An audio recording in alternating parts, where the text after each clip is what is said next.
আসসালামু আলাইকুম গাইস, আমি আছি নাজমা পুতুল কুমিল্লা থেকে আপনাদের সাথে নতুন একটা ভিডিও নিয়ে আপনাদের মাঝে হাজির হয়ে গেলাম। আশা করছি আপনাদের কাছে ভালো লাগবে। তো ভিডিওটি শুরু করার আগে আপনাদেরকে ছোট্ট একটা অনুরোধ করব, আপনারা যদি ফেসবুক থেকে আমার ভিডিওটি দেখে থাকেন তাহলে প্লিজ আমার পেজটা ফলো দিয়ে দেখবেন, আর আপনারা যদি ইউটিউব থেকে দেখে থাকেন তাহলে আমার চ্যানেলটা সাবস্ক্রাইব করবেন। আর আপনারা এই মুহূর্তে যে ভিডিওটা দেখতে পাচ্ছেন এই ভিডিওটা কিন্তু আমি অনেক আগে করে রাখছিলাম। অনেক আগে বলতে বন্যার সময় ভিডিওটা করা ছিল। তো আমি এতদিন ভিডিওটাতে ভয়েস দিতে পারি না সময়ের কারণে, যার কারণে ভিডিওটা আপলোডও করা হয় নাই। তো ভাবলাম ভিডিও যেতে কষ্ট করে রাখছি, এটা ভয়েস দিয়ে আপলোড করে দেই। সুন্দর একটা ফুটেজ দেখিয়ে কিন্তু আমি ভিডিওটা শুরু করেছি। আপনারা লক্ষ্য করেছেন কিনা আমি জানি না। এটা হইতেছে আমাদের বাসার পাশের বাসাটা, সামনে অনেকখানি জায়গা আছে। ওই জায়গাটাতে ছোট্টখাট্ট একটা বাগান করে রাখছে বিভিন্ন ধরনের গাছগাছালি দিয়ে।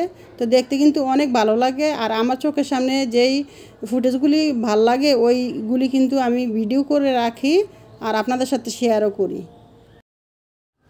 আর তখন কিন্তু আমাদের কুমিল্লা বা কুমিল্লার আশেপাশের জেলাগুলিতে বন্যা হয়েছিল, আপনারা কম বেশি সবাই জানেন।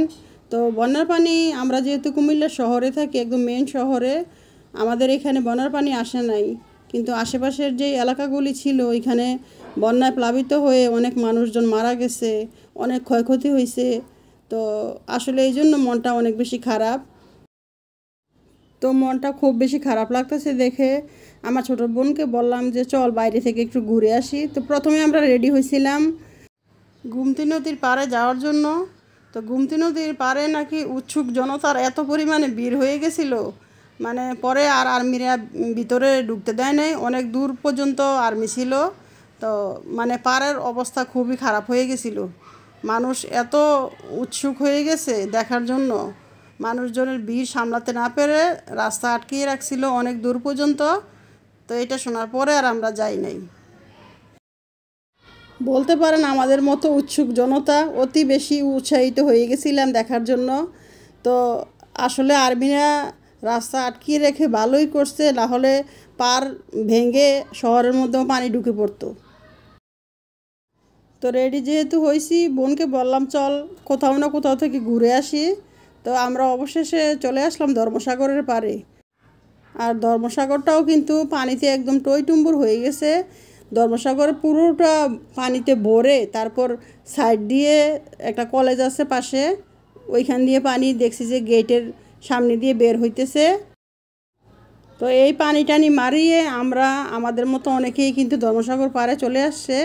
তবে ওই দিন খুব বেশি লোক ছিল না, না হলে এমনিতে ধর্মসাগরের পাড়ে অনেক মানুষের ভিড় থাকে। মানে কুমিল্লাতে যদি একটু ঘুরতে বা মনটা ফ্রেশ করতে বের হওয়ার কথা মনে পড়ে তাহলে ধর্মসাগরের কথাই মনে পড়বে। ধর্মসাগর ঢুকতেই গেটের মুখ দিয়ে যে পানিটা বের হইতেছিল ওইটাও কিন্তু আমি ভিডিও করছিলাম।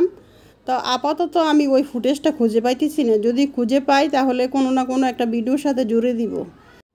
আর ধর্মসাগরে প্রথমে ঢুকেই আমি, আমার বোনের মেয়ে, আমার বোন, আমরা সবাই মিলে কিছু ভিডিও ফুটেজ নিলাম, তারপর ছবি উঠাইলাম। ওইখানে গোসল করার জন্য সিঁড়ি আছে, সিঁড়ির মধ্যে দাঁড়িয়ে দাঁড়িয়ে পানির মধ্যে নেমে কিছু ছবি নিছি। তা আমার বোনও কিন্তু অনেক ছবি টবি তুলছে, আমরা সবাই মিলে একটু আনন্দ করতেছি আর কি। আমার বড় আপাকেও বলছিলাম আমাদের সাথে আসার জন্য। তা আমার বড় আপার শরীরটা একটু খারাপ, যার জন্য আর আসে নাই। আপা যায় নাই দেখে আমি ধর্মসাগরের পাড়ে দাঁড়িয়ে থেকে আপাকে ফোন দিয়ে বলতেছি যে তুমি যে আসলা না, আমরা কিন্তু অনেক বেশি মজা করতেছি। তা আপা বলল যদি আমার শরীরটা ভালো থাকতো তাইলে কিন্তু আমি যাইতাম তোদের সাথে। তো এই যে ধর্মসাগরের পাড় বেয়ে বেয়ে যে পানি চারোদিক দিয়ে বের হইতেছে। তো এক পাশে এই যে জাল দিয়ে রাখছে, আর এটার মধ্যে কিন্তু অনেক ছোট মাছ উঠতেছে। তো এই সাগরটার মধ্যে আবার মাছও আছে, বড় বড় মাছ। এখানে বড়শি দিয়ে মাছ ধরা হয়, টিকিট কেটে কেটে মাছ ধরে। তারপর মাছ যাতে বের হয়ে না যায় যার জন্য এই জাল সাইড দিয়ে লাগিয়ে রাখছে। আবার এই জালের মধ্যে আবার ছোট ছোট মাছও, দেশি মাছ আছে না, মলা মাছ, তারপর চিংড়ি মাছ, এগুলিও এই জালের মধ্যে উঠতেছে।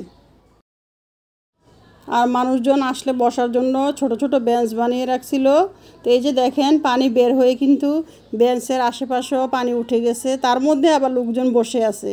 তা আমরা আর বসি নাই, হাঁটাহাঁটি করতেছি, ছবি তুলতেছি, ভিডিও করতেছি।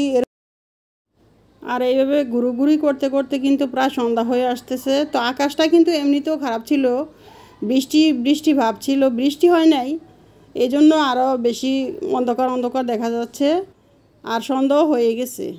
তো আমি আজকের ভিডিওটা এ পর্যন্তই রাখবো। ইনশাআল্লাহ নতুন কোনো ভিডিও নিয়ে আপনাদের মাঝে আমি আবারও ফিরে আসবো। সে পর্যন্ত সবাই অনেক বেশি ভালো থাকবেন, আমার জন্য দোয়া করবেন। আল্লাহ হাফেজ।